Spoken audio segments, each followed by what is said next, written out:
Before you dive into Runway ML, stop right now, because most people assume all AI video and image tools are the same. The surprising truth is that Runway ML combines creative AI with intuitive editing, but using it effectively requires understanding its strengths and limits. Runway ML is a platform for creators who want to generate, edit, or enhance videos and images using artificial intelligence. You won't believe what happens next when beginners discover they can remove backgrounds, generate visuals from text prompts, or even animate static images all without complex software like After Effects. Most people get this wrong, but here's why.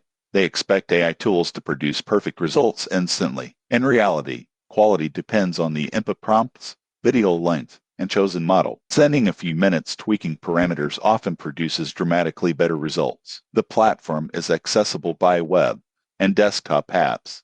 You can start with templates or explore creative tools like text-to-video, green screen removal, and style transfer. Runway ML also supports collaboration, so teams can work on projects together in real time. Pricing is tiered. There's a free plan with basic features and limited rendering credits. Paid plans unlock unlimited exports, advanced models, and faster processing. Keep in mind that large videos or high resolution outputs can consume a lot of credits quickly. The downside is that AI isn't perfect. Generated content may need refinement, and long videos can take time to process. It also requires a decent internet connection and a modern computer to run smoothly. The surprising truth about Runway ML is that it's not just a gimmick, it can genuinely speed up creative workflows and unlock ideas that were previously time-consuming or expensive to produce. If this honest review helped you understand whether Runway ML is right for your creative projects, subscribe for more AI and creative tool insights.